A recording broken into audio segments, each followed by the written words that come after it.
विष्णु भगवान की जय, बृहस्पति महाराज की जय।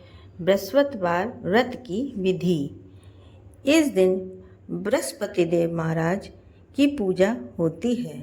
दिन में एक समय ही भोजन करें, पीले वस्त्र धारण करें, पीले पुष्पों को धारण करें। भोजन भी चने की दाल का होना चाहिए, नमक नहीं खाना चाहिए।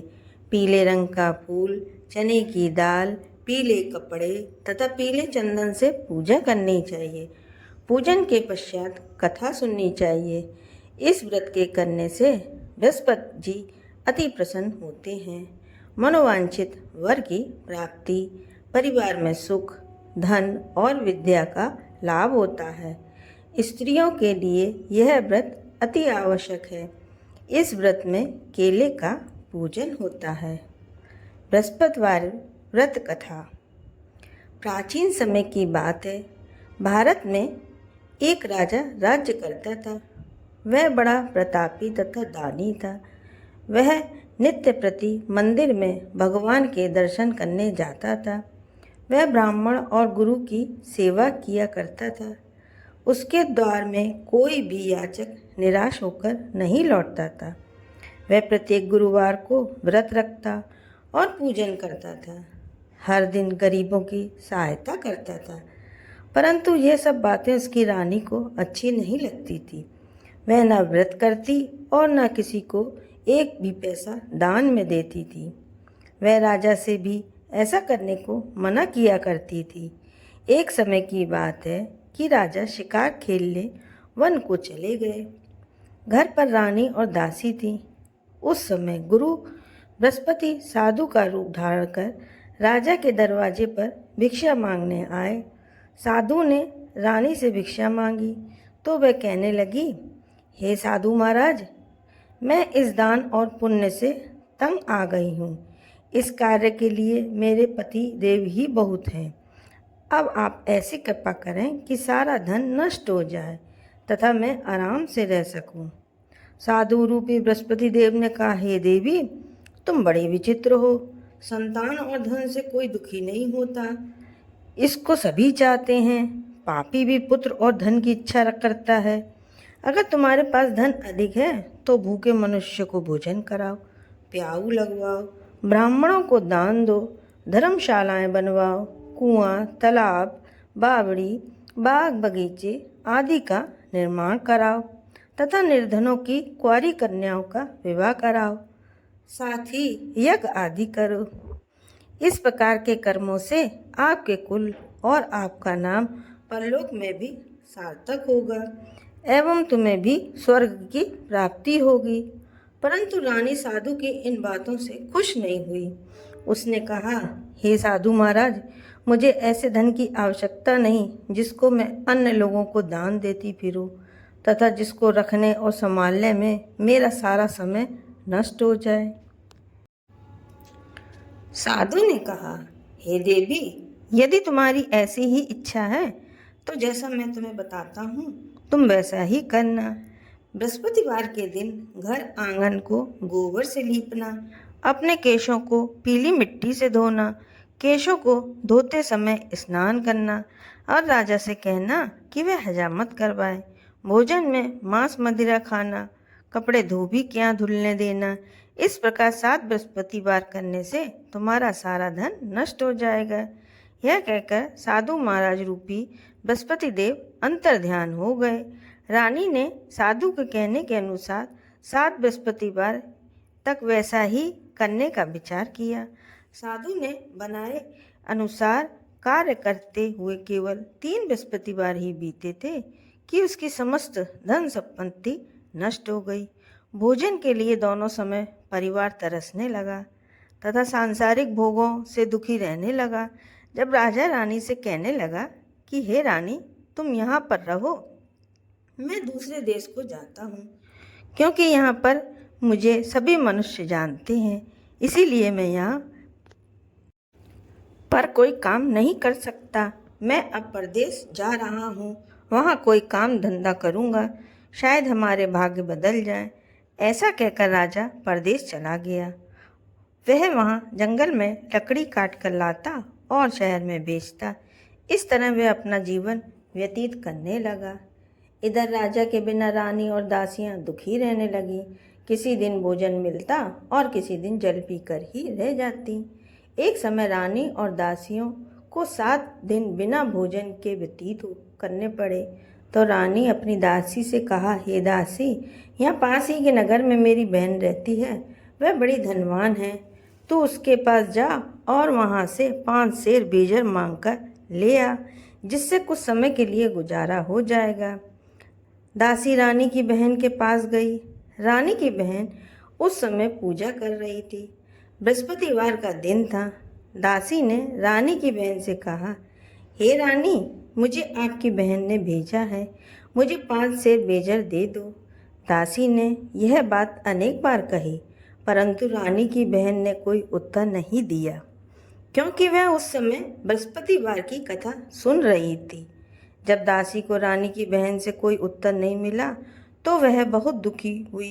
उसे क्रोध भी आया। वह लौटकर रानी से बोली, हे रानी, आपकी बहन बहुत ही घमंडी है। वह छोटे लोगों से बात भी नहीं करती। मैंने उनसे कहा तो उसने कोई उत्तर नहीं दिया। वह वापस चली आई। रानी बोली, हे दासी, इसमें उसका कोई दोष नहीं। जब बुरे दिन आते हैं तब कोई सहारा नहीं देता। अच्छे बुरे का पता विपत्ति में ही लगता है। जो ईश्वर की इच्छा होगी वही होगा। यह सब हमारे भाग्य का दोष है। उधर रानी की बहन ने सोचा कि मेरी बहन की दासी आई थी, परंतु मैं उससे नहीं बोली, इससे वह बहुत दुखी हुई होगी। अतः कथा सुन और विष्णु भगवान का पूजन समाप्त कर वह अपनी बहन के घर आई और कहने लगी, हे बहन, मैं बृहस्पतिवार का व्रत कर रही थी। तुम्हारी दासी हमारे घर आई थी, परंतु जब तक कथा होती है तब तक हम लोग ना उठते हैं ना बोलते हैं, इसीलिए मैं ना बोली।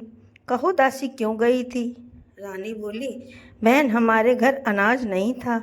वैसे तुमसे कोई बात छिपी नहीं है, इस कारण मैंने दासी को तुम्हारे पास 5 सेर बेजर लेने के लिए भेजा था।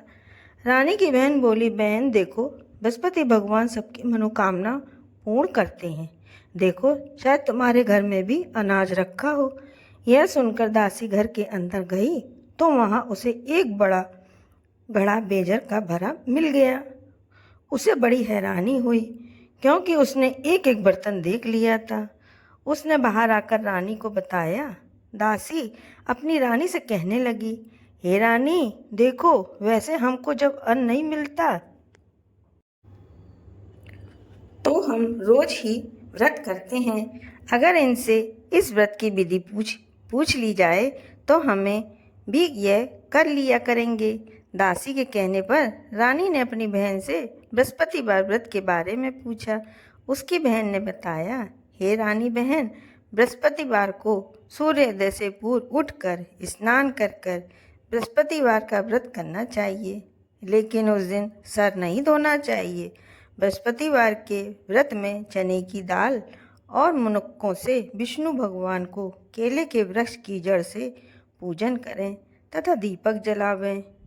उस दिन एक ही समय भोजन करें। भोजन पीले खाद्य पदार्थ का करें तथा कथा सुनें। इस प्रकार करने से गुरु भगवान प्रसन्न होते हैं, अन्न, पुत्र और धन देते हैं। इस तरह व्रत और पूजन की विधि बताकर रानी की बहन अपने घर लौट गई। रानी और दासी दोनों ने निश्चय किया कि वे बृहस्पति देव भगवान का पूजन जरूर करेंगी। 7 दिन बाद जब बृहस्पतिवार आया तो उन्होंने व्रत रखा। गुड़साल से जाकर चना और गुड़ बीन लाई तथा उसकी दाल से केले की जड़ से भगवान विष्णु का पूजन किया। अब भोजन कहाँ से आए? दोनों बड़ी दुखी हुई, परंतु उन्होंने व्रत किया था, इस कारण बृहस्पति देव भगवान प्रसन्न थे। वे एक साधारण व्यक्ति के रूप में 2 थालों में सुंदर पीला भोजन लेकर आए और दासी को देकर बोले, ये दासी, यह भोजन तुम्हारे और रानी के लिए है, तुम दोनों करना। दासी भोजन पाकर बड़ी प्रसन्न हुई और रानी से बोली, रानी जी, भोजन कर लो।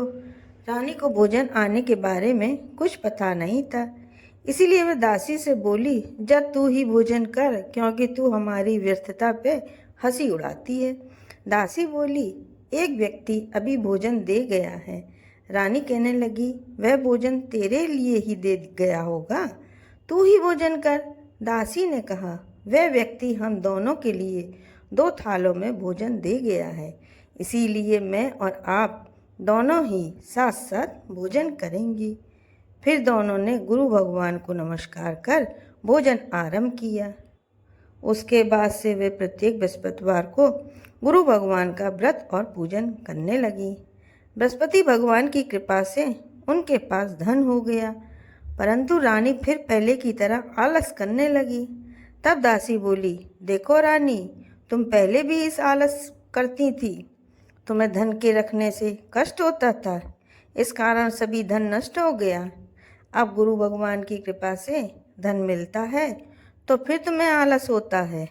बड़ी मुसीबतों के बाद हमने ये धन पाया है, इसीलिए हमें दान पुण्य करना चाहिए। तुम भूखे मनुष्य को भोजन कराओ, प्याऊ लगवाओ, ब्राह्मण को दान दो, कुआं तालाब बावली आदि का निर्माण कराओ, मंदिर पाठशाला बनवा कर दान दो, कुंवारी कन्याओं का विवाह करवाओ, धन को शुभ कार्यों में खर्च करो, जिससे तुम्हारे कुल का यश बढ़े तथा स्वर्ग प्राप्त हो और पितृ प्रसन्न हो। दासी की बात मानकर रानी ने इसी प्रकार के कर्म करने प्रारंभ किए, जिससे उनका बहुत यश फैलने लगा। एक दिन रानी और दासी आपस में विचार करने लगी कि ना जाने राजा किस दशा में होंगे, उनकी कोई खोज खबर नहीं है। गुरु भगवान से उन्होंने प्रार्थना की और भगवान ने रात्रि में राजा को सपन में कहा, हे राजा उठ, तेरी रानी तुझको याद करती है, अब अपने देश को लौट जा। राजा प्रातःकाल उठ कर जंगल में लकड़ियां काटकर लाने के लिए जंगल की ओर चल पड़ा। जंगल से गुजरते हुए वह सोचने लगा, रानी की गलती से कितने दुख भोगने पड़े। राजपाट छोड़कर उसे जंगल में आकर रहना पड़ा। जंगल में लकड़ियां काटकर उन्हें बेचकर गुजारा करना पड़ा। उसी समय उस जंगल में बृहस्पति देव एक साधु का रूप धारण कर आए और राजा के पास आकर बोले, हे लकड़हारे, तुम इस सुनसान जंगल में किस चिंता में बैठे हो, मुझे बताओ।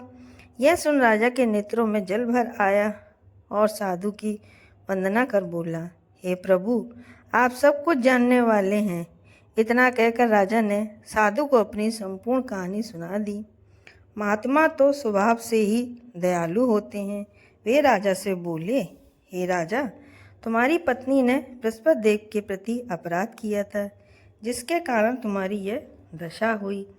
अब तुम किसी प्रकार की चिंता मत करो, भगवान तुम्हें पहले से अधिक धन देंगे। देखो, तुम्हारी पत्नी ने बृहस्पतिवार का व्रत करना प्रारंभ कर दिया है। अब तुम भी बृहस्पतिवार का व्रत करके चने की दाल व गुड़ को जल को लोटे में डालकर केले के पत्ते में भगवान विष्णु का पूजन करो, फिर कथा पढ़ो या सुनो। भगवान तुम्हारी सब मनोकामना को पूर्ण करेंगे। साधु को प्रसन्न देखकर राजा बोला, हे प्रभु, मुझे लकड़ी बेचकर इतना पैसा भी नहीं बचता जिससे भोजन करने के उपरांत कुछ बचा सकूं। मैंने रात्रि में अपनी रानी को व्याकुल देखा है। मेरे पास कोई साधन नहीं जिससे रानी का समाचार जान सकूं।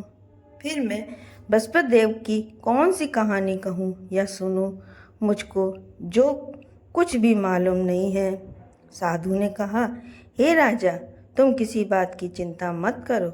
बृहस्पतिवार के दिन तुम रोजाना की तरह लकड़ियां लेकर शहर जाओ, तुम्हें रोज से दोगुना धन प्राप्त होगा, जिससे तुम भली भांति भोजन कर लोगे तथा बृहस्पति देव की पूजा का सामान भी आ जाएगा।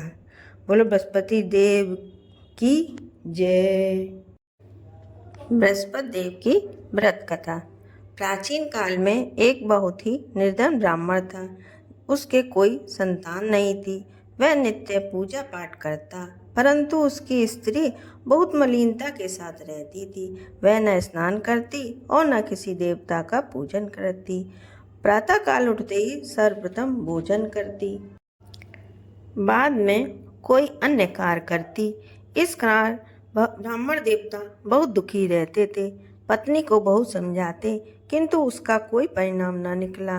भगवान की अनुकंपा से एक समय उस ब्राह्मण की पत्नी गर्भवती हुई और 10वें महीने एक सुंदर कन्या को जन्म दिया। निर्धन ब्राह्मण कन्या के जन्म से बहुत दुखी हुआ। धीरे धीरे ब्राह्मण की कन्या बड़ी होने लगी। बचपन में ही उस कन्या की रुचि भगवान विष्णु की पूजा में थी। वह प्रातः उठते ही स्नान आदि करके भगवान विष्णु की पूजा करने मंदिर में जाती थी। बृहस्पतिवार को व्रत करके विधिवत पूजा पाठ करती थी। पूजा पाठ के बाद वह पढ़ने के लिए पाठशाला में जाती थी। घर से चलते हुए वह मुट्ठी भर जौ साथ ले जाती और पाठशाला के रास्ते में थोड़े थोड़े जौ गिराती जाती थी। जब वह पाठशाला से घर लौटती तो जौ के वह दाने सोने में बदलते हुए मिलते थे। लड़की सभी सोने के दाने बीन लाती थी। एक दिन जब वह सोने के दानों को साफ कर रही थी तो उसकी माँ ने कहा, बेटी, सोने के दाने साफ करने के लिए सोने का सूप भी होना चाहिए। अगले दिन बृहस्पतिवार था। उसने भगवान बृहस्पति देव की पूजा करते हुए प्रार्थना की, हे भगवान, यदि मैंने आपका व्रत विधिवत किया तो मुझे सोने का सूप दे दो। भगवान बृहस्पति देव ने उसकी मनोकामना पूरी करने का वचन दिया। पाठशाला से लौटते समय उसे रास्ते में सोने का सूप पड़ा हुआ मिला। घर लौटकर सोने का सूप अपनी माँ को दिखाकर वह सोने के दाने साफ करने लगी। उसी समय नगर का राजकुमार उसके घर के पास से गुजरा। उस सुंदर लड़की को सोने के सूप में जौ साफ करते देख राजकुमार उस पर मोहित हो गया। महल में लौटकर राजकुमार ने राजा से उस लड़की से विवाह करने की इच्छा प्रकट की, तो राजा ने ब्राह्मण को महल में बुलाकर राजकुमार से उसकी लड़की के विवाह की बात की। ब्राह्मण तैयार हो गया। धूमधाम से उस लड़की का विवाह राजकुमार से हो गया। दुल्हन बनकर ब्राह्मण की लड़की महल में चली गई। लड़की के चले जाने से ब्राह्मण फिर निर्धन हो गया। उसे कई कई दिन भोजन भी नहीं मिलता। बहुत दुखी होकर ब्राह्मण एक दिन अपनी लड़की के पास गया। अपने पिता से निर्धनता का समाचार सुनकर उसने बहुत सा धन देकर पिता को विदा किया। उस दिन से ब्राह्मण के कुछ दिन तो आराम से गुजर गए, लेकिन जल्दी ही फिर भूखों मरने की हालत हो गई। ब्राह्मण अपनी लड़की से धन लेने के लिए फिर महल में पहुंचा। लड़की ने पिता को बुरी हालत में देखकर कहा, पिताजी, आखिर अब कब तक मुझसे धन लेकर जीवन यापन करेंगे?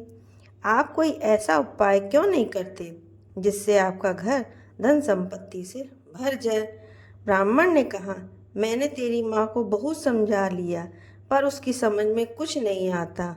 उसका फूहड़पन नष्ट हो तो घर की निर्धनता भी दूर हो जाए। तब कुछ सोचकर लड़की ने पिता से कहा, पिताजी, आप कुछ दिनों के लिए माँ को मेरे पास छोड़ जाओ। तब कुछ सोचकर ब्राह्मण पत्नी को लड़की के पास महल में छोड़ आया। लड़की ने अपनी माँ से कहा, माँ, तुम कल प्रातः उठकर स्नान आदि करके भगवान बृहस्पति देव की पूजा अवश्य करना। पूजा करने से तुम्हारी निर्धनता अवश्य दूर हो जाएगी। लेकिन उसकी माँ ने उसकी कोई बात नहीं मानी। तब क्रोधित होकर लड़की ने अपनी माँ को एक कक्ष में बंद कर दिया। सूर्योदय के समय माँ को उठाकर जबरदस्ती उसे स्नान कराया और फिर मंदिर में ले जाकर भगवान बृहस्पति देव की पूजा कराई। कुछ दिनों तक ऐसा करने से माँ की बुद्धि में परिवर्तन हुआ और वह स्वयं बृहस्पतिवार का व्रत रखने लगी। उसके व्रत रखने से ब्राह्मण के घर में भगवान विष्णु की अनुकंपा से धन की वर्षा होने लगी। दोनों पति पत्नी धन संपत्ति पाकर आनंद पूर्वक जीवन यापन करते हुए विष्णु धाम को चले गए। लकड़हारा बने राजा ने उन साधुओं से भगवान बृहस्पति देव की यह कथा सुनकर बृहस्पतिवार का व्रत करके भगवान विष्णु की पूजा की। उस दिन से उसके सभी कलेश दूर हो गए। लेकिन अगले बृहस्पतिवार को कामकाज में अधिक व्यस्त रहने के कारण उसने भगवान बृहस्पति देव जी का व्रत नहीं किया। भगवान बृहस्पति देव लकड़हारे से क्रोधित हो गए और उसे भूल की सजा दी। उस दिन नगर के राजा ने नगर में घोषणा करके सबको सूचित किया, प्रत्येक नागरिक मेरे महल में भोजन करने आए। जो नहीं आएगा उसे अपराधी मानकर भारी दंड दिया जाएगा। लकड़हारे बने राजा ने उस नगर के राजा की घोषणा तो सुनी, लेकिन जंगल में लकड़ी काटकर लाने और उन्हें बेचने में देर हो जाने के कारण वह समय पर महल में भोजन करने नहीं जा सका। अतः राजा के सैनिक लकड़हारे को पकड़कर महल में ले गए। राजा ने उसे महल में एक कक्ष में बैठाकर भोजन कराया। उस कक्ष में एक खूंटी पर रानी का सोने का हार लटका हुआ था। लकड़हारा अकेले उस कक्ष में भोजन कर रहा था। तभी उसने एक आश्चर्यजनक घटना घटती देखी। देखते ही देखते वह खूंटी हार को निकल गई। थोड़ी देर बाद राजा ने हार को गायब देखा तो लकड़हारे को कारावास में डलवा दिया। लकड़हारा मन ही मन अपने भाग्य को कोसने लगा। तभी उसे जंगल में मिले साधु का स्मरण हो आया। थोड़ी देर में भगवान बृहस्पति देव सन्यासी के रूप में उसके सामने प्रकट हुए और कहा, हे लकड़हारे, तूने भगवान बृहस्पति देव की पूजा नहीं की, इसी कारण तुम्हें कष्ट हुआ है। लेकिन अब चिंता मत करो, बृहस्पतिवार के दिन कारागार के दरवाजे पर तुम्हें कुछ पैसे पड़े मिले होंगे। उन पैसों से भगवान बृहस्पति देव का व्रत करके उनकी पूजा करोगे तो तुम्हारे सब दुख नष्ट हो जाएंगे। बृहस्पतिवार के दिन दरवाजे पर पड़े मिले पैसों से चने और गुड़ मंगाकर लकड़हारे ने बृहस्पतिवार की कथा कही और भगवान बृहस्पति देव ने प्रसन्न होकर उस नगर के राजा को सपन में लकड़हारे को कारावास से मुक्त करने को कहा। सुबह राजा ने अपने कक्ष में आकर देखा तो खूंटी पर रानी का हार लटका हुआ था।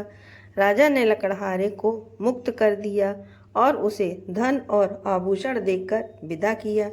लकड़हारा बना राजा उस नगर से चलकर अपने नगर में पहुंचा तो उस नगर में कुएं, धर्मशाला, बाग बगीचे देखकर बहुत प्रसन्न हुआ। राजा ने किसी से पूछा, ये कुएं और धर्मशालाएं किसने बनवाई? सबने बताया कि ये सब रानी और उसकी दासी ने बनवाए हैं। राजा महल में पहुंचा तो रानी ने उसका भव्य स्वागत किया। तब राजा ने निश्चय किया कि सप्ताह में एक बार तो सभी बृहस्पति देव की व्रत कथा और पूजन करते हैं, परंतु मैं प्रतिदिन व्रत किया करूँगा तथा दिन में 3 बार कथा कहा करूँगा। अब राजा हर समय दुशाले में चने की दाल बांधे रहता तथा दिन में 3 बार बृहस्पति देव की कथा कहता। कुछ दिनों के बाद राजा को अपनी बहन की याद आई। एक दिन घोड़े पर सवार होकर राजा अपनी बहन से मिलने चल दिया। अभी राजा नगर के बाहर पहुंचा ही था कि उसने कुछ लोगों को एक शव को ले जाते हुए देखा। राजा को स्मरण हो आया कि आज उसने किसी को बृहस्पतिवार की व्रत कथा नहीं सुनाई।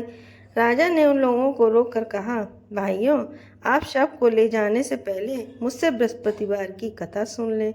लोगों ने राजा पर क्रोधित होते हुए कहा, तुम पागल तो नहीं हो? लेकिन कुछ बड़े बूढ़े लोगों ने कहा, अच्छा भैया, साथ में चलते चलते तुम अपनी कथा भी सुना लो। राजा ने चलते हुए आधी कथा की सुनाई ही थी कि शव हिलने लगा।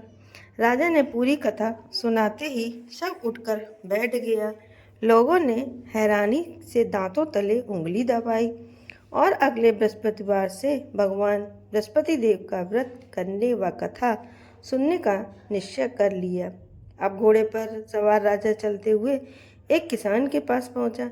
किसान अपने खेत में हल चला रहा था। राजा ने कहा, अरे भैया, मुझसे बृहस्पतिवार की कथा सुन लो। किसान झुंझलाकर बोला, अरे भैया, देख नहीं रहे हो, जितनी देर तक तुम्हारी कथा सुनूंगा उतनी देर में पूरे खेत में हल चला लूँगा। राजा निराश होकर चलने लगा। तभी किसान के बैल लड़खड़ाकर जमीन पर जा गिरे। किसान के पेट में जोर का दर्द होने लगा। उस किसान की पत्नी जब खाना लेकर आई तो उसने किसान से इस बारे में पूछा। किसान ने घुड़सवार की पूरी कहानी सुनाई। किसान की पत्नी दौड़ती हुई राजा के पास पहुंचकर हाथ जोड़कर बोली, भैया मैं तुम्हारी कथा सुनने को तैयार हूँ। राजा ने उसके साथ खेत पर पहुंचकर बृहस्पतिवार की कथा सुनाई। तभी बैल उठ खड़े हो गए। किसान के पेट का दर्द भी तुरंत ठीक हो गया। राजा अपनी बहन के घर पहुंचा तो उसकी बहुत आवभगत हुई। अगले दिन सुबह उठकर राजा ने देखा घर के सभी लोग भोजन कर रहे हैं। किसी भूखे को बृहस्पतिवार की कथा सुनाए बिना राजा भोजन नहीं करता था। उसने बहन से कहा, बहन क्या घर में कोई ऐसा व्यक्ति है जिसने अभी तक भोजन ना किया हो?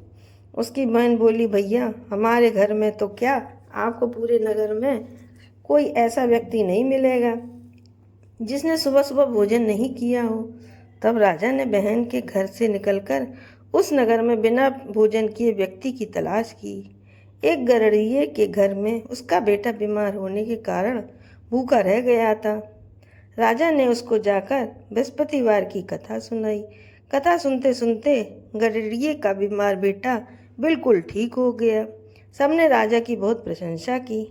एक दिन राजा ने अपनी बहन से कहा, बहन अब हम अपने घर जाना चाहते हैं, तुम भी हमारे साथ चलो, कुछ दिन वहाँ रहकर लौट आना।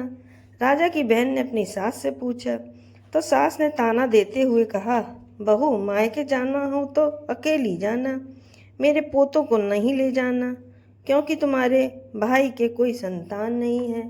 कहीं तुम्हारी भाभी मेरे पोतों पर कोई जादू टोना न कर दे। दूसरे कक्ष में बहन की सास की बातें सुनकर राजा दुखी मन से अकेला ही अपने नगर को लौट आया। रानी ने राजा से कहा, आप तो अपनी बहन के साथ लाने की बात कह रहे थे, फिर बहन को साथ क्यों नहीं लाए? तब राजा ने दुखी होते कहा, रानी हम निसंतान हैं, इसीलिए कोई हमारे घर आना पसंद नहीं करता। रानी ने राजा को समझाया, हे प्राणनाथ, हमें बृहस्पति देव ने सब कुछ दिया है, अब भगवान बृहस्पति देव हमें संतान भी अवश्य देंगे। बृहस्पतिवार को विधिवत व्रत करते हुए राजा रानी ने भगवान बृहस्पति देव से संतान के लिए प्रार्थना की। कुछ दिनों के बाद उन्होंने स्वप्न में दर्शन देते हुए कहा, हे राजन, तेरी मनोकामना अवश्य पूरी होगी। एक सप्ताह बाद ही रानी गर्भवती हो गई। 10वें महीने रानी ने एक सुंदर पुत्र को जन्म दिया। राजा रानी जीवन पर्यंत बृहस्पतिवार का व्रत करते रहे। उनके घर में धन की वर्षा होती रही। इस तरह आनंद पूर्वक जीवन यापन करते हुए राजा रानी भगवान बृहस्पति देव की अनुकंपा से मोक्ष को प्राप्त करके सीधे बैकुंठ धाम पहुँच गए। बृहस्पतिवार की विधिवत व्रत करके जो स्त्री पुरुष भगवान विष्णु की पूजा करते हैं, भगवान उनकी सभी मनोकामनाएं पूर्ण करते हैं। बोलो बृहस्पति देव महाराज की जय।